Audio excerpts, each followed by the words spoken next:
Assalamualaikum dan salam sejahtera bersama saya Muhammad Dihya Sahlan dalam Berita Pagi Sabah edisi Selasa 16 Jun 2020. Sabah mencatatkan satu kes baru positif COVID-19 iaitu di Kepayan Pinampang. Kes terbaru itu merupakan kontak rapat kepada kes kematian ke-120 wanita warga emas 3 hari lepas. Berikutan kes terbaru itu, Sabah kini mencatatkan 359 kes positif COVID-19.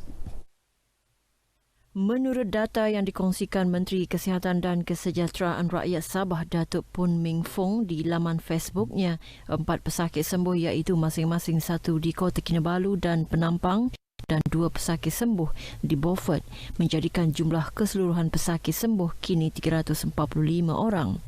Berikutan jumlah pesakit sembuh di Beaufort, daerah itu kini kembali ke zon hijau.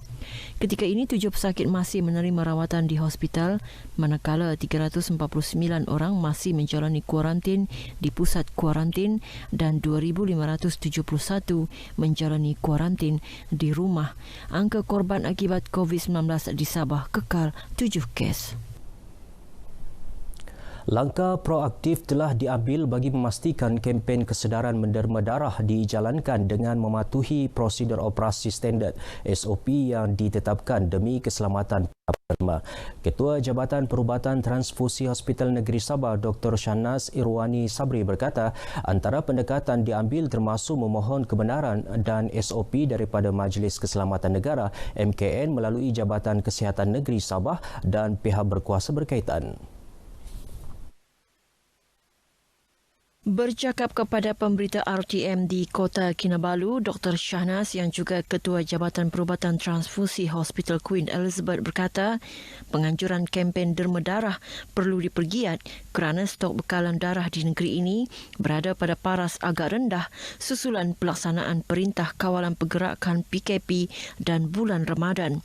Katanya pihak hospital turut bekerjasama dengan beberapa agensi bagi memastikan bekalan darah mencukupi untuk menampung keperluan pesakit di negeri ini. Bekerjasama erat badan-badan beruniform seperti ATM, TUDM, polis, bomba dan sebagainya, ya, dan di mana bukan setakat dari segi pendermaan darah sahaja, malah TUDM juga membantu kami dari segi penghantaran darah daripada Semenanjung ke Sabah. Dr. Shahnaz menegaskan bekalan darah yang konsisten penting bagi pesakit yang memerlukan transfusi darah seperti pesakit thalassemia, kes pendarahan akibat kemalangan, tumpah darah selepas bersalin, bayi pramatang dan pesakit kanser darah. Selepas hampir 3 bulan beroperasi ditangguhkan berikutan penguatkuasaan Perintah Kawalan Pergerakan PKP 18 Mac lalu, Pusat Transformasi Bandar UTC membuka semula perkhidmatannya bermula semalam. Tinjauan di UTC Sabah Cawangan Kota Kinabalu mendapati orang ramai mula beratur seawal 7 pagi dan petugas membuat pemeriksaan suhu pelanggan sebelum membenarkan mereka memasuki premis. Pengurus UTC Sabah Zahir Ridwan Zainal berkata waktu operasi UTC di negeri ini diubah iaitu 8 pagi hingga 5 petang berbanding sebelum ini 10 pagi hingga 7 malam. Terdapat jabatan yang memerlukan pelanggan untuk membuat temujanji awal seperti Jabatan Imigresen Sabah melalui sistem temujanji dalam talian STO dan ada perkhidmatan boleh dilaksana secara terus seperti Jabatan Pengangkutan Jalan JPJ dan Jabatan Pendaftaran Negara JPN. Untuk hari pertama, barisan agak panjang sebab selepas 3 bulan tempoh PKP, MCO, PKPB dan yang lain-lain, ramai orang yang urusan dia tergendala, terpaksa datang sini. Tetapi kami berharap yang ini dapat mengurangkan traffic flow di agensi-agensi yang panjang barisan dia, contoh dia JPN dan juga JPJ lah. Menurut Zahir, kerjasama petugas dan pelanggan memuaskan dan kesemuanya mematuhi arahan seperti memakai pelitup separuh muka dan mengamalkan penjarakan sosial. Sebelum ini, UTC Kota Kinabalu menerima kira-kira 1,800 pelanggan sehari dan ia dijangka meningkat berikutan orang ramai mula melakukan urusan yang tertangguh sebelum ini. Sementara itu, UTC Keningau menghadkan bilangan pelawat untuk berurusan bagi mengelak kesesakan di kaunter kecuali Jabatan Imigresen yang memerlukan temujanji. Ketika ditemui di Keningau, pengurus UTC Keningau, Muhammad Iqbal Abdul Said berkata bagi mengelak jangkitan kepada golongan berisiko, warga emas dan kanak-kanak adalah tidak dibenarkan. Untuk setiap jabatan agensi, saya ambil contoh JPN, sebanyak 30 pelanggan saja diterima dalam masa satu masa. Macam JPJ, 20 pelanggan dalam satu masa.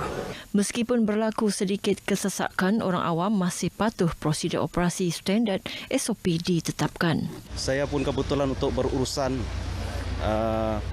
untuk ambil sijil kematian bapak saya. Penjarakan hari ini tidaklah sebegitu membebankan. Patutnya ini baguslah, mengelakkan daripada kita terjangkit.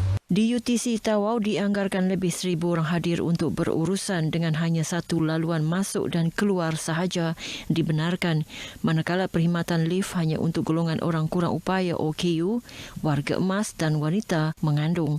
Rata-rata mereka yang hadir untuk berurusan di Pejabat Jabatan Pendaftaran Negara JPN, Jabatan Imigresen Malaysia JIM, Jabatan Pangkutan Jalan JPJ, Majlis Perbandaran Tawau MPT dan Jabatan Air. Bagaimanapun arahan yang tidak sampai kepada pelanggan menyebabkan mereka yang datang terpaksa balik kerana perlu membuat temu janji terlebih dahulu. Sepatutnya dorang maklumkan awal lah, macam kalau mau buat dorang macam siarkan di FB kau. Sudah sampai barisan dari pagi suruh pulang pula. Suruh buat temu janji. Saya datang ke sini atas urusan untuk kelahiran surat lahir anak saya. Baru mau buat sebab saya punya bini melahirkan time PKP itu. Jadi untuk membuat surat lahir itu tidak dapatlah. Kita sebagai rakyat kena terima arahan dan ikut SOP kerajaan. Lebih baik dibuka sekarang daripada mau tunggu betul-betul COVID-19 ini habis baru urusan. Aku rasa itu memberi bebanan kepada rakyat lah. Bagian JPJ ini tidak begitu sibuk. Baru lebih kurang ada 1 jam lebih lah saya di sini. Warga pendidik di negeri ini menyambut baik pengumuman kerajaan untuk membuka semula sesi persekolahan secara berperingkat-peringkat bermula 24 Jun ini. Pengumuman yang dibuat oleh Menteri Kanan Pendidikan Malaysia Dr. Muhammad Razif Muhammad Jidin minggu lalu memberi peluang kepada pihak sekolah mengambil tindakan sewajarnya. Langkah itu penting bagi memastikan sesi persekolahan dijalankan dengan mematuhi prosedur operasi standard SOP ditetapkan bagi mengelak risiko penularan pandemik COVID-19 di sekolah. Beberapa guru yang ditemui kru berita RTM di sekitar ibu negeri berkata persiapan awal dijalankan demi keselesaan dan keselamatan pelajar sekaligus membolehkan sesi pembelajaran berjalan lancar.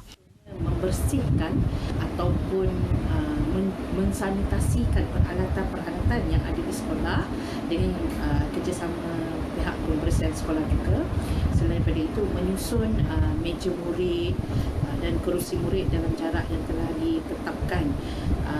Bilik guru juga perlu diubah sedikit dari segi jarak antara meja guru dengan guru yang lain. Guru akan membuat semakan suhu kepada setiap murid. Murid akan diingatkan untuk sentiasa mencuci tangan sekerat yang mungkin. Memastikan semua keperluan dan kelengkapan bagi sesi pembelajaran dibersihkan sementara menanti keputusan pengumuman bagi pembukaan sekolah rendah kelak. Berasa gembiralah yang sekolah akan buka 24 Jun ni. Sebab bagi saya belajar dalam kelas tu lebih efektif lah berbanding belajar dalam e-learning ni. Saya juga perlu study balik apa yang saya belajar time PKP ni dan sebelum-sebelum ni juga. Sebab takut masuk sekolah nanti jadi macam blur-blur lah. Sesi persekolahan 24 Jun ini dimulakan untuk pelajar peringkat SPM, STPM dan Sijil Tinggi Agama Malaysia STAM dan peperiksaan antarabangsa yang setara. Dewan Bandaraya Kota Kinabalu DBKK akan menambah pemasangan perangkap sampah bagi memudahkan kerja-kerja pembersihan di sepanjang sungai dan laut di kawasan bandaraya. Perangkap sampah tersebut akan dipasang di kawasan Balai Polis Karamunsing dan kawasan Sungai Sembulan dalam masa terdekat. Menurut Pengarah Jabatan Pengurusan Sisa Pepejal JPSP di BKK, Leong Zifoi, selain memudahkan operasi pembersihan yang dilakukan unit pembersihan laut dan sungai, langkah itu juga bagi menjamin keindahan pantai. Dari Jabatan PPNS sehinggalah ke waterfront di dalam pusat bandar ni. Okey, ini adalah dia punya skop sampingan lah. Kita akan bersihkan sepanjang pesisiran pantai ni, laut ni 20 meter daripada pesisiran laut lah. Dan dia punya skop tugas utama adalah membersihkan sungai-sungai yang tercemar lah. Contohnya di Sungai Sembulan dan Sungai Likas lah. Ini yang paling penting lah. Bercakap kepada pemberita RTM di Kota Kinabalu, Leong berkata unit pembersihan laut dan sungai berjaya mengutip kira-kira 1 tan sampah sehari di sepanjang pesisiran laut Tanjung Lipat sehingga Sungai Sembulan. Setakat ini di BKK telah memasang perangkap sampah di kawasan Taman Ujana dan Taman Fortuna.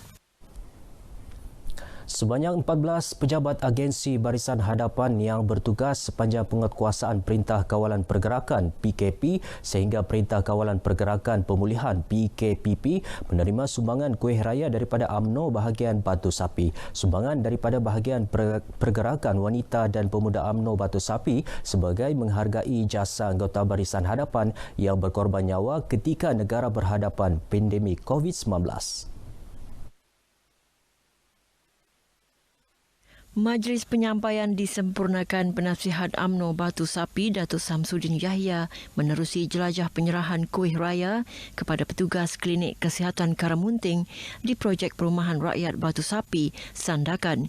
Ketika ditemui RTM, Datuk Samsudin berkata inisiatif itu sebagai tanda ingatan kepada pihak terlibat yang tidak dapat diraikan dalam majlis rumah terbuka sebagai mematuhi prosedur operasi standard SOP PKPP yang sedang berkuat kuasa sehingga 31 Ogos ini.